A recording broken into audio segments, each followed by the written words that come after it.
Salut le petit lapin, j'espère que vous allez bien. On se retrouve pour une petite vidéo bonus un petit peu spéciale. N'oublie pas de mettre ton pouce bleu et de t'abonner. Je me mets au code YouTube, désolé, pardon. Non, je vais arrêter ça très vite. Déjà, je veux remercier un petit lapin qui nous a fait un petit cadeau exceptionnel. Donc voilà, donc ça c'est des parachutes de ravitaillement. Ah, merci beaucoup. Donc notre petit lapin, regardez ce qu'il nous a offert. Des beaux gants de super qualité, là ça va être impeccable. Des limes, évidemment, parce que nous on fait notre bois en fait, ça fait partie de l'autonomie. Des chaînes de tronçonneuse, de la bonne huile de chêne et donc ouais, vraiment un max de belles limes là, c'est vraiment impeccable. Hein? Ah, c'est de l'huile de thym, pardon, désolé, huile de chêne. Huile de thym et donc voilà, vraiment à balle de lime et tout, c'est vraiment super. Donc là, ça c'est un super cadeau, donc merci beaucoup, ça sera une dépense qu'on fera en moins. Et donc vraiment c'est un super cadeau et bien choisi en plus, parce que là, ça va bien servir. Donc merci beaucoup, c'est Clément, c'est ça? Donc merci beaucoup Clément, ça c'est un super cadeau, merci, t'inquiète pas, ça sera bien utilisé. Alors aujourd'hui, je range mon petit bazar, désolé. Hop, ouais, on a vraiment plein de gens là qui sont super top là sur le bois, qui nous ont offert des chaînes, plein de trucs comme ça. C'est des consommables qui coûtent très cher. Donc les gars, franchement, vous assurez quoi. Il y avait un gars aussi qui nous avait envoyé de la colle, du mastic et tout. Ça c'est pareil, c'est au top parce que vous voyez, on fait plein de chantiers avec et tout, et c'est vraiment des consommables qui coûtent cher, et de toute façon nous qui vont nous servir. Donc merci beaucoup à tous ceux voilà, qui n'ont pas forcément envie de faire un don en argent et qui envoient des petits colis sympas comme ça. C'est tout pareil pour nous, on y reçoit de la même manière. Et même, c'est pas qu'on préfère, mais c'est même plus agréable que de recevoir des objets plutôt que de la tunasse, quoi. Parce que sinon ça fait, monsieur, si t'en payes un peu d'argent, vas-y, tiens, prends le billet. Ah ouais. Bon, alors aujourd'hui, désolé pour l'accent raciste, pardon. Pardon, attendez. J'ai été méchant. Bon, alors, on se retrouve pour ces fameuses bottes. Alors bon, est-ce que je vous tartine encore avec la question des équipements de sécurité, de l'habillement, etc., etc. Je pense pas, je pense que j'ai assez dit. Pour travailler, il faut travailler avec des bons équipements, sinon on est mal, et on peut pas faire du bon boulot quand on est mal. Alors il y a un truc qui est extrêmement important, c'est les chaussures et les bottes. Ça c'est surtout quand on travaille avec des animaux, qu'on a les pieds dans la merde, qu'on a les pieds dans la flotte, dans la boue. Voilà, donc c'est vraiment un truc, donc il faut mettre le prix là-dedans. Donc là, c'est des règles, il n'y a pas de placement produit, juste nous, il y a beaucoup de gens autour de nous, agriculteurs ou chasseurs qui ont ce type de bottes. Donc nous, forcément, on est bêtes et disciplinés, on voit ce que les gens ils ont sélectionné autour de nous, on fait pareil. Alors c'est vrai qu'elles sont vraiment très très bien ces bottes, il n'y a rien à dire, c'est d'un confort extraordinaire. À l'intérieur, là, vous êtes comme dans une pantoufle, c'est vraiment...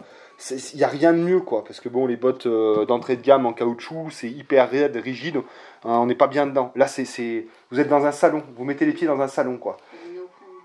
C'est du néoprène, effectivement. Voilà, alors, donc quand même, c'est un coût, comme j'expliquais, c'est 180 balles la paire de bottes.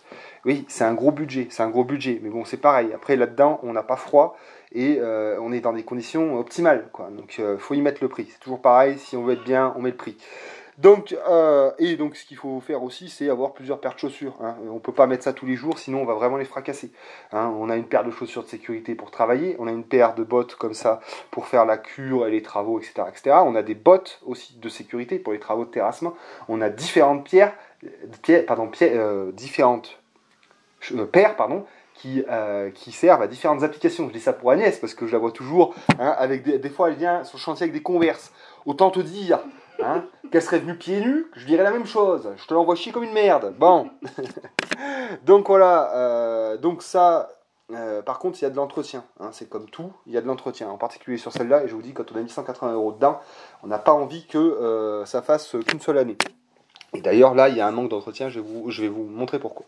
Donc là, en fait, ce qu'on va faire, c'est que, dans un premier temps, pour l'entretien, c'est les nettoyer. Donc on les nettoie à l'eau savonneuse, on fait en sorte qu'il n'y ait plus de terre, qu'elle soit relativement propre. Et ensuite, normalement, le fabricant préconise de mettre une graisse spéciale plastique. Pourquoi il faut les nourrir? C'est impératif. Là, on le voit d'ailleurs, il y a eu, ça devient poreux, granuleux. Et ce qui risque de se passer, un peu comme sur celle d'Agnès, c'est qu'au niveau de la pliure ici, là, ça caille. Ça fasse vraiment, ça devient. Enfin, je vais pas le faire parce que je veux pas forcer le truc, mais à la fin, ça devient bien, ça se fêle de partout, et donc elles ont plus du tout leur étanchéité, et à la longue, qu'est-ce que ça va faire? Ça va briser, et on l'aura dans le cul.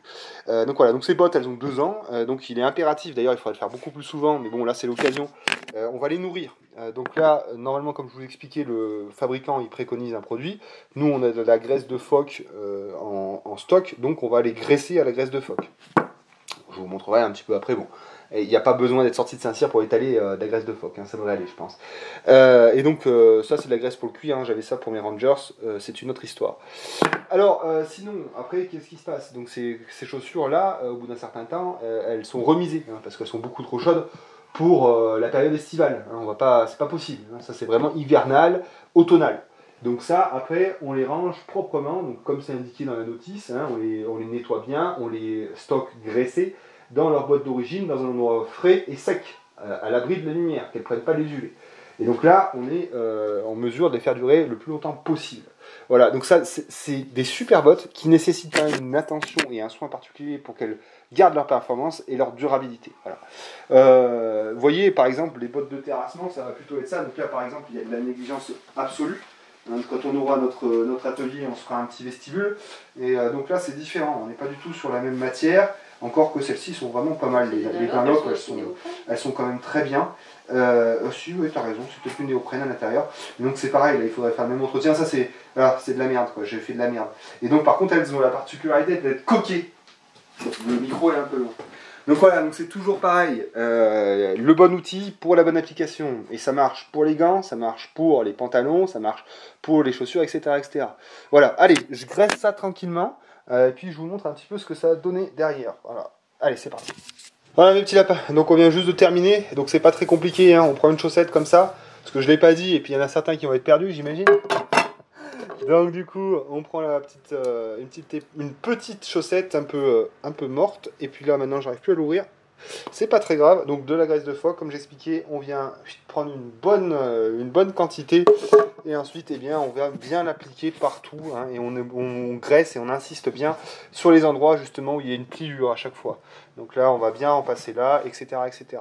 Voilà, donc ces bottes, elles sont nickel. C'est très bien. On va voir, peut-être à mon avis, qu'on va continuer à les utiliser parce que la neige n'a pas totalement, enfin c'est presque fondu, mais en tout cas c'est encore bien boueux. Donc il est probable qu'on continue de les utiliser. Et par contre, on fera la même chose quand il s'agira de les remiser pour passer sur d'autres chaussures. Donc voilà, donc ça je dirais jamais assez, on n'en parle jamais assez en fait, hein, de ce genre de détails, des bottes, des gants, des pantalons, de l'habillement, etc. C'est des postes de dépenses qui sont importants et ça ne doit vraiment pas être sous-estimé parce qu'il y en a vraiment pour du pognon, quoi. Donc nous, du coup, ben, voilà, maintenant qu'on a perdu certains sponsors, donc ben, voilà, on achète un peu des merdes, du Parkside, des machins comme ça, et puis surtout, eh ben, on prend bien soin de ce genre de choses. Bon, et ben, c'est la première fois que vous m'aurez vu cirer les pompes sur YouTube. Bisous mes petits lapins.